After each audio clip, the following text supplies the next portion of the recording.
Catch full episodes of Deconstructor of Fun podcast on Spotify, Apple Podcast, Anchor, Google Podcast, or wherever you get your podcasts from.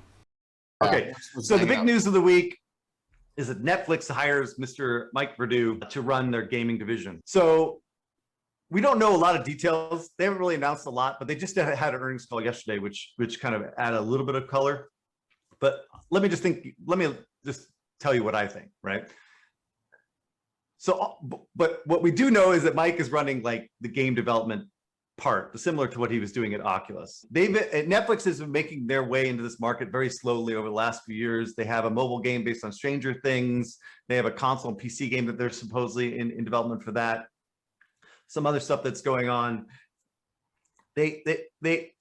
And the big thing here is, like, the big strategy here is that they don't feel like they're really competing against HBO and Disney. They're competing against, things like Fortnite and other entertainment mediums that are taking up people's time, right? And so this makes sense from a strategy perspective to get into games. And so my first take on this is, by hiring someone like Mike Verdu, it's clearly they're serious about games. I am a pretty big fan of Mike, and I think he is very well respected in the industry, although I saw some article hate on that about him when this thing came out, but whatever. But Mike would not go over to Netflix and leave Oculus unless there was a huge opportunity that he saw down the line, right? It's just, that's the way he, I think, operates in general. I don't want to divulge any type of information that I have discussed with him, but and from my investors that I've talked to, the management's very thoughtful and methodical about what they do. So they have long-term plans and they execute against them. But the challenges are super clear here, in my view, anyway. And I want to be crystal clear here for the Netflix lovers like Mr. Chris Heatherly, right? Is that if they are trying to compete against Microsoft and Sony and Nintendo, they will fail, and they will fail miserably, right? Streaming services for things like Call of Duty, Madden, Assassin's Creed, that shit won't work. And we've gone over this a million times, and I don't even actually want to do it again. I'll cut this short. That's not the right strategy, in my opinion, right? Because it doesn't make sense, right? But I do think they have a bigger opportunity here to expand the interactive to a much broader audience by creating these interactive type experience like Boulder Dash or whatever the frick that game was, and other experiences that kind of are optimized against their own platform. And so this is where I think they will succeed, and why Google failed, right? Google tried to just replicate consoles and without any content or without anything differentiating them, which makes no sense, right? But Netflix has their own platform. And so again, number one, first, Netflix is very methodical in what they do, and they take the long-term approach. So by creating this group, they can build up content over time and build up experience and see what works, right? I also spoke to Mike a few months ago about Oculus, and frankly, he seemed quite content at Oculus. So the fact that he left is a little bit surprising to me, even though I heard the rumors ahead of time. But if I were to speculate, the only way he would actually move something like Oculus to something like Netflix is the fact that he sees it as a big opportunity, right? And that they're going to dedicate a lot of resources and money to this opportunity. So that's really good news for them. Again, they have 200 million type users, which is a huge group to experiment with different types of content to see what sticks, et cetera, which I think is awesome. And they have the deepest of deepest pockets, right? So they could basically make huge investments in different games and see what works. And again, what we said the last time is this is really good news for employees of the industry, right? People like us, consultants, et cetera. And also a lot of the indies that don't want to make free-to-play games. They want to make more content that is more a broad appeal and more interactive and more story-based, et cetera, that doesn't really work as well on mobile or free-to-play. And again, they could be an acquirer in the space. But I honestly don't think they're going to be, this is the first question that everyone asks on the investment side, is I don't think they're going to make a big acquisition like Zynga or EA. I don't think that makes sense. I think they make smaller acquisitions and build up teams to build out content that's specific to their platform.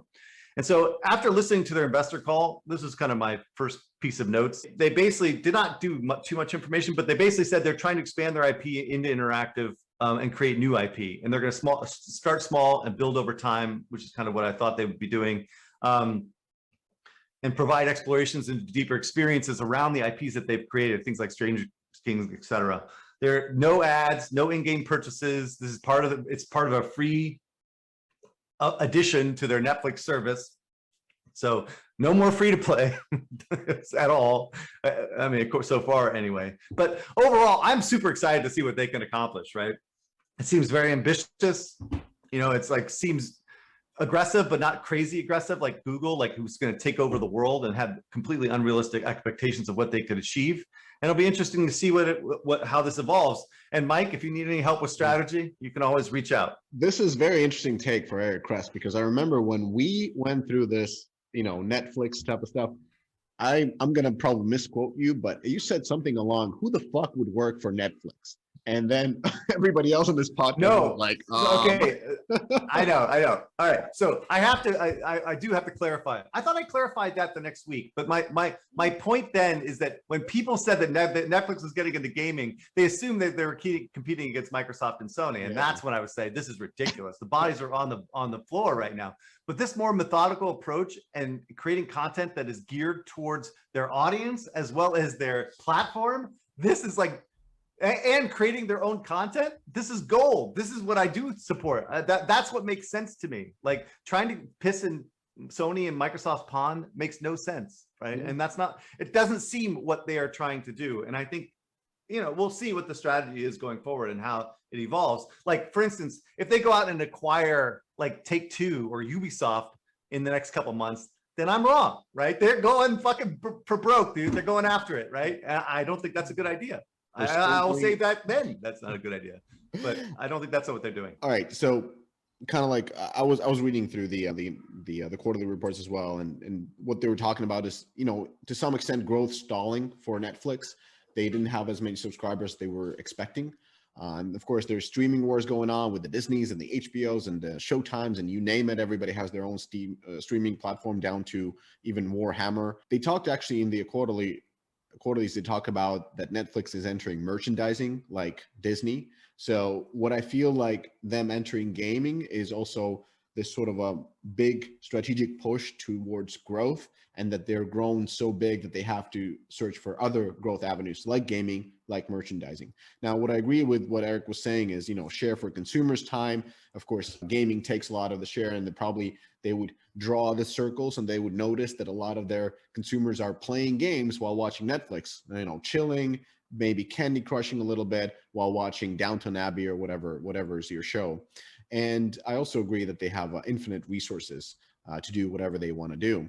I very much like what you said, and that they're starting small and not going through the like the Disney routes or even the NBC route of building a big publishing organization, having these insane expectations, and when they're unable to deliver in a very short amount of time, they just kind of stop everything. So what I've been always asking is like, what's their model going to be like? They are doing some licensing right now. Are they going to do some work for hire? Are they going to move to publishing and build their publishing org? Are they going to go deeper into M&A? So those are all kind of questions. And you mentioned Mike Verdu. I've never actually met Mike, but I've heard only, this doesn't mean anything, but I've heard only like great things about him. And people who worked closely with him or under him all were very positive. I think he worked at EA before, because I know some people at EA and they really liked working with him. So anyways, I salute Netflix. I thought this was a positive news from the get-go. I know we laughed when Kress, you were kind of negative towards Netflix, but I think everybody else on this podcast was very positive towards it. And I believe now we're 100% positive towards Netflix moving into gaming. So all power to them.